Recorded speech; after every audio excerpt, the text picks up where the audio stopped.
And I have honestly never seen a company fumble the bag so hard like the WNBA fumbled Caitlin Clark. It sucks that so much of it was riddled with so much drama and so much negativity. This is far more than a simple sports narrative.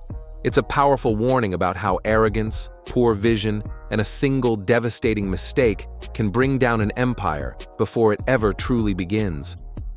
The WNBA once held the ultimate golden opportunity in its hands. They had a rare, once-in-a-generation star who wasn't just talented on the court, she was cultural capital in its purest form. Caitlin Clark wasn't merely an athlete who racked up points. She became a brand, a movement, and a magnetic force that drew millions of new fans into women's basketball. For a league that had struggled tirelessly for decades to break into the mainstream spotlight, this should have been their defining moment of glory. But instead of lifting her higher, they tore her apart. Instead of embracing her as the future and savior of the league, they treated her as if she were replaceable. And in doing so, they made a mistake so monumental it could haunt the league for generations to come. What began as a dream come true has spiraled into an all-out battle, and Caitlin Clark is striking back. Her revenge isn't coming through a basketball in her hands, but through something far more influential: leverage.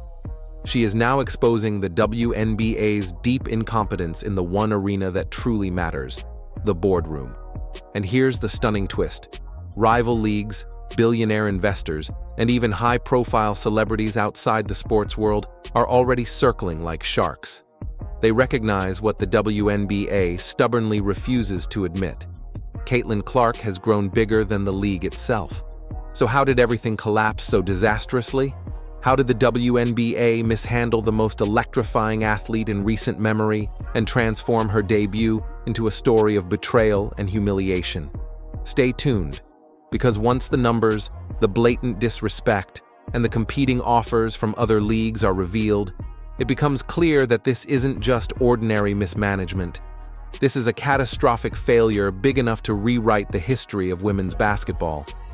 When Caitlin Clark first stepped into the national spotlight, it didn't resemble the typical arrival of a top draft pick. It felt like the birth of a movement. From the moment she began dominating college basketball, Clark wasn't just shattering records. She was reshaping the very idea of what women's sports could become in America. Every matchup she played turned into a must-see spectacle. Television ratings skyrocketed, her highlights spread like wildfire across social media, and kids across the country were imitating her deep, logo-range three-pointers on playgrounds. She had already transcended the role of athlete. She had become a cultural icon. By the time the WNBA draft arrived, her story felt inevitable. This was supposed to be her crowning moment, the league's long-awaited breakthrough.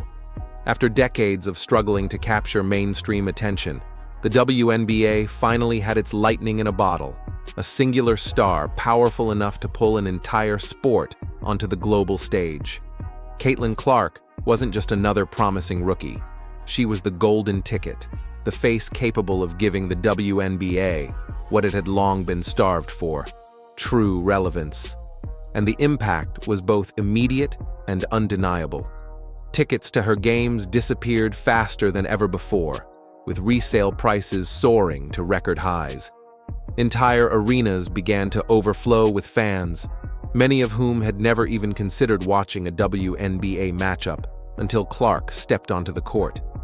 Almost overnight, she became a ratings magnet, pulling in millions of brand new viewers and transforming the league's visibility in a way it had never experienced before.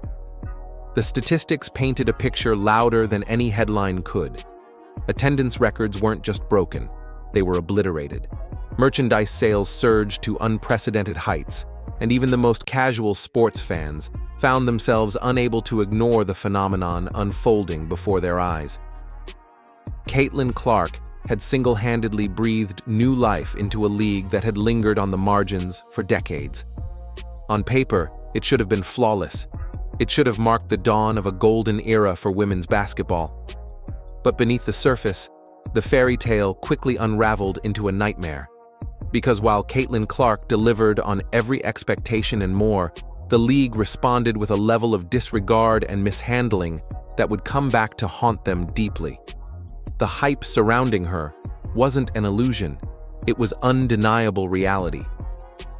From the very moment Caitlin Clark entered the WNBA, the entire ecosystem shifted, and you didn't have to look hard to see it. The data told a story so staggering, it almost seemed unreal. Consider attendance alone. Caitlin Clark's team, the Indiana Fever, was pulling in crowds that demolished every record the league had ever seen. By season's end, their total attendance didn't just edge out the competition, it exploded past history itself, surpassing 200,000 fans, more than any other team had ever managed. 200,000. That's not steady growth, that's a full-blown revolution. And the ripple effects stretched far beyond the arena.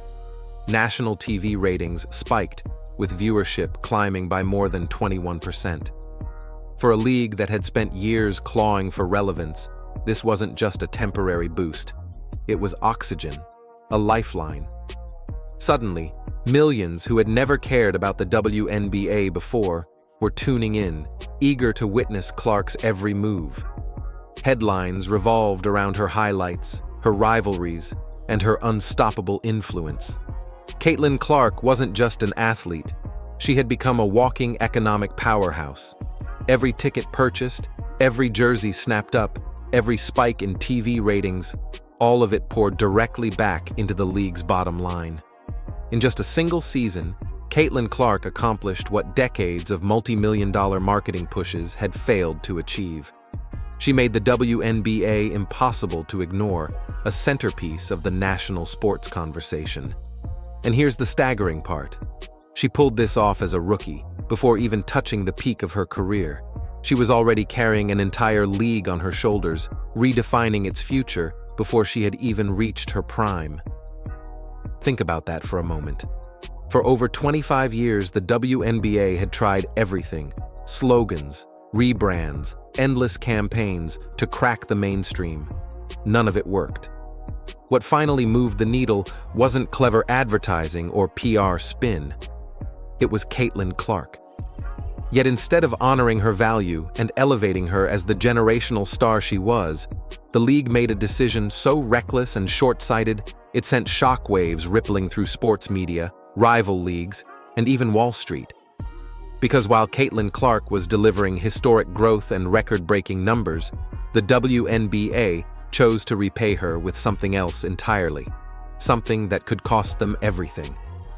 Disrespect, that's where the fairy tale shattered. Despite the sold-out arenas, the record-breaking ratings, and the jerseys flying off the shelves, Caitlin Clark's reward wasn't admiration or fair compensation. It was humiliation, written plainly in black and white. Her rookie contract? 4 years, valued at just $338,000 in total. Do the math. That breaks down to about $85,000 a year. $85,000. That's less than what many assistant coaches earn. It's less than what a mid-level accountant or even a project manager at a tech startup might take home. Yet this was the paycheck handed to the woman who was single-handedly carrying the relevance of the WNBA on her back. Now, let's add perspective. In the NBA, a #1 overall draft pick signs a rookie contract worth around $55 million across the same 4 years. That's not a typo.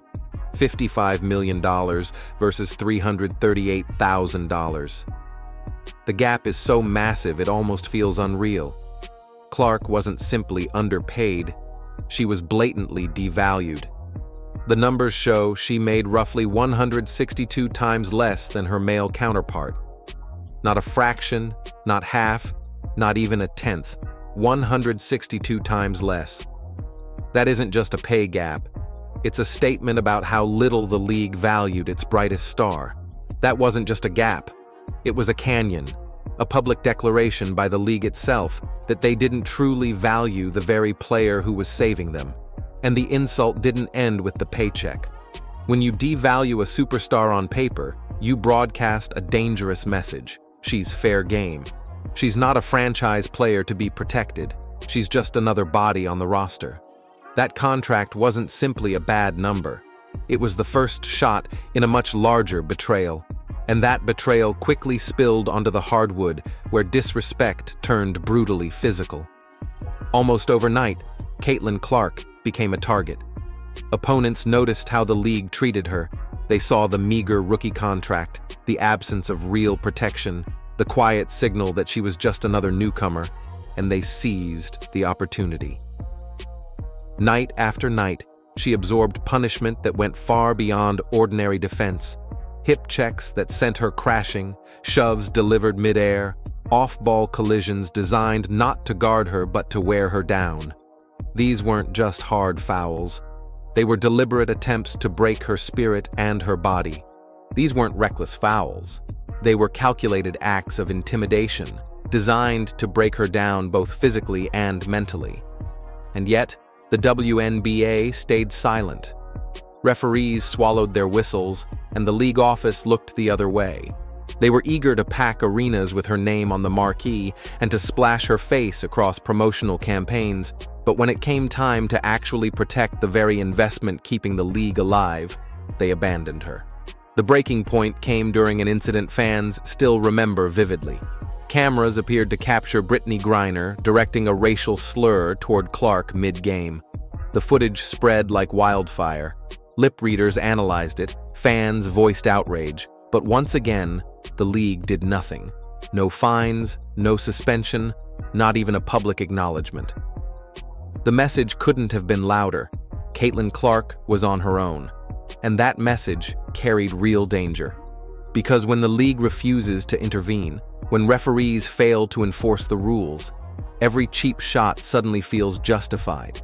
Every shove gets a little rougher, every foul a little dirtier. The Wnba was sending its brightest star into battle with no protection, and that kind of negligence always comes with a cost. After all, even the strongest shoulders can only carry so much weight before they break. You can live with an unfair contract. You can even endure the sting of public disrespect. But when the physical punishment keeps stacking up, when every game feels like open season on your body, the outcome stops being a question of if.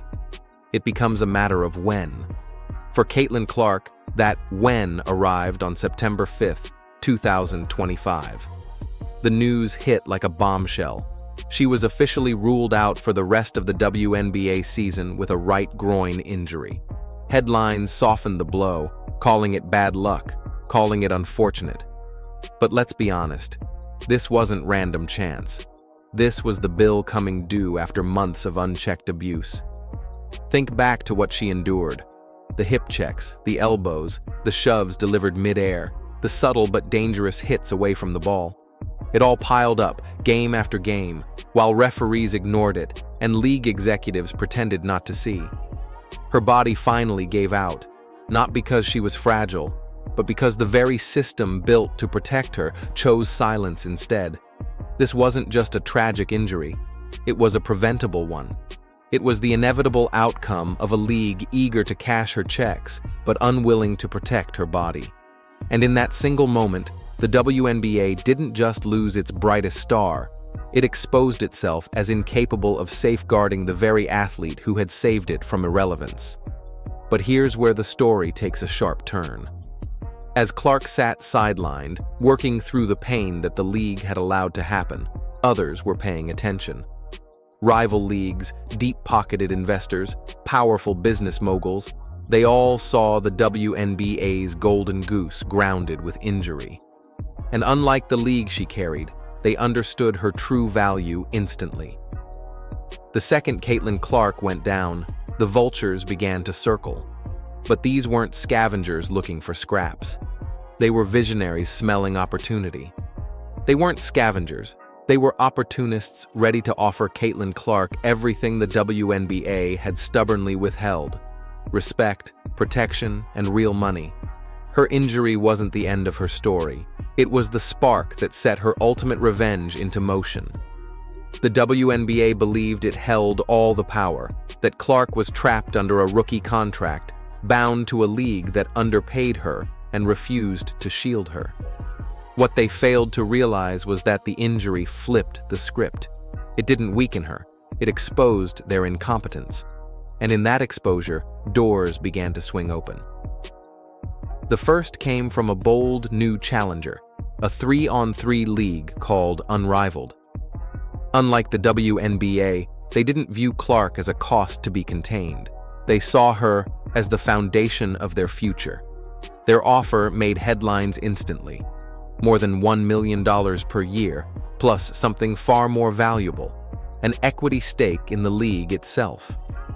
This wasn't just another contract. It was an invitation to ownership, to influence, to legacy.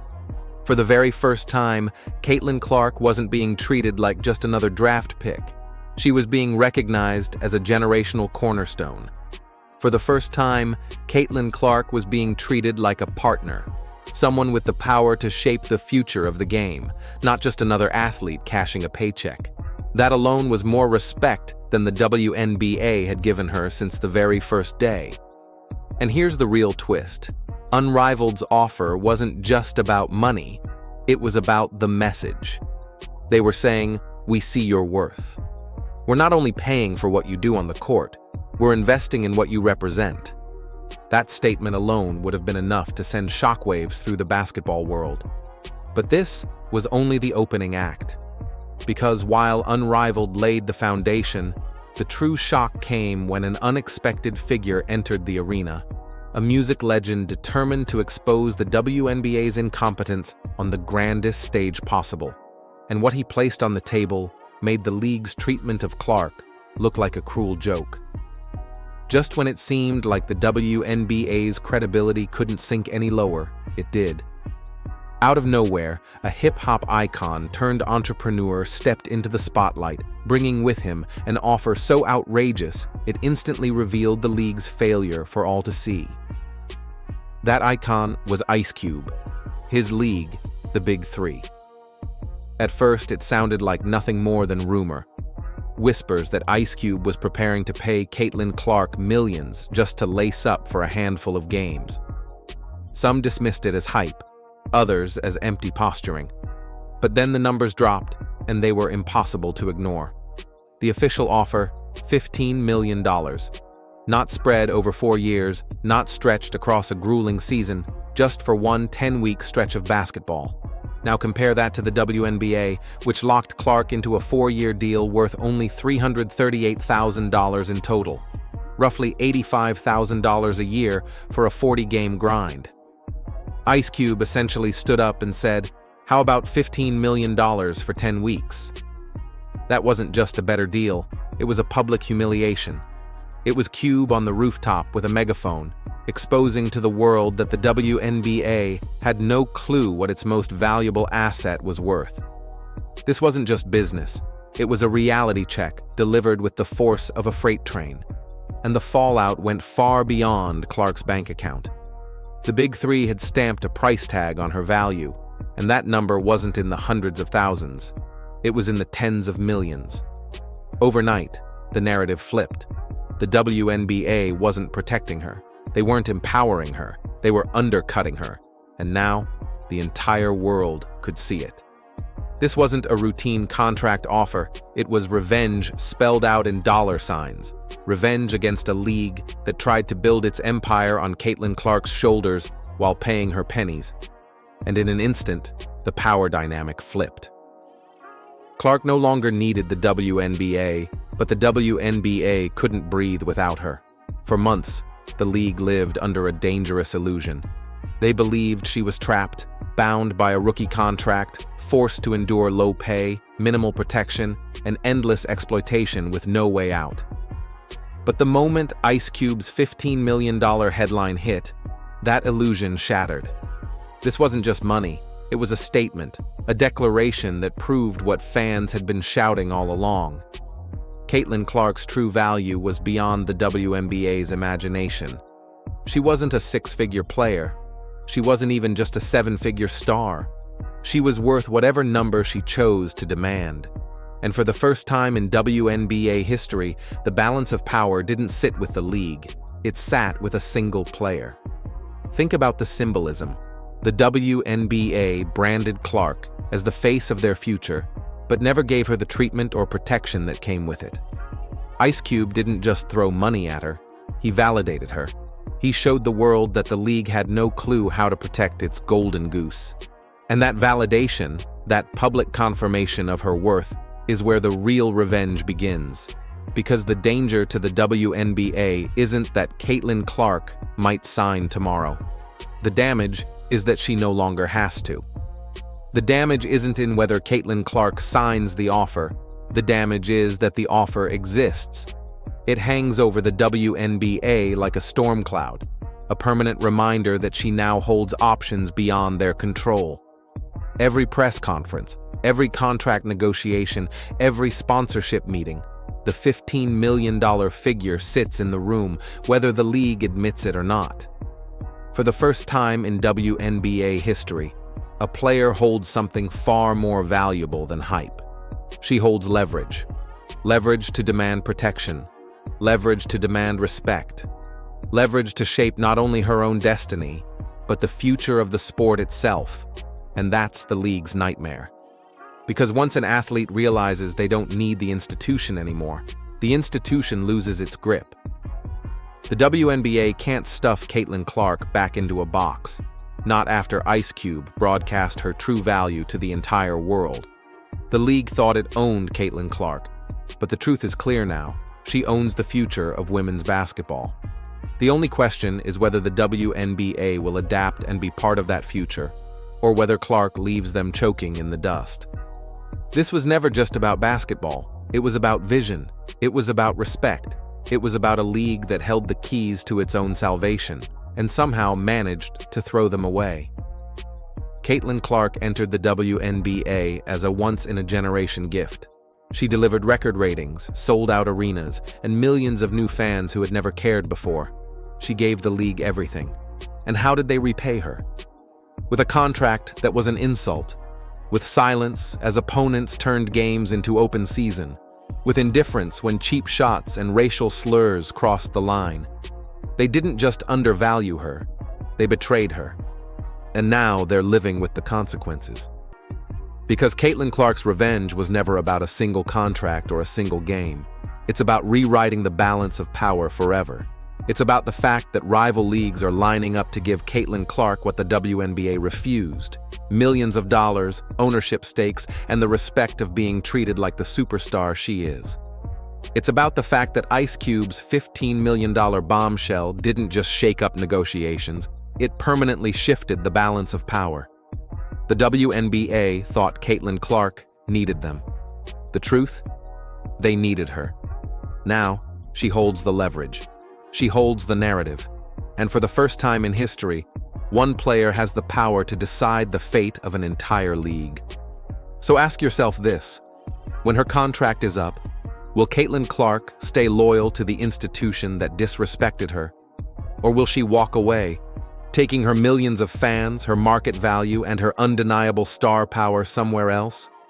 The WNBA had its chance. They had their savior. They had the moment every league dreams of, when a star emerges big enough to change everything. And they fumbled it.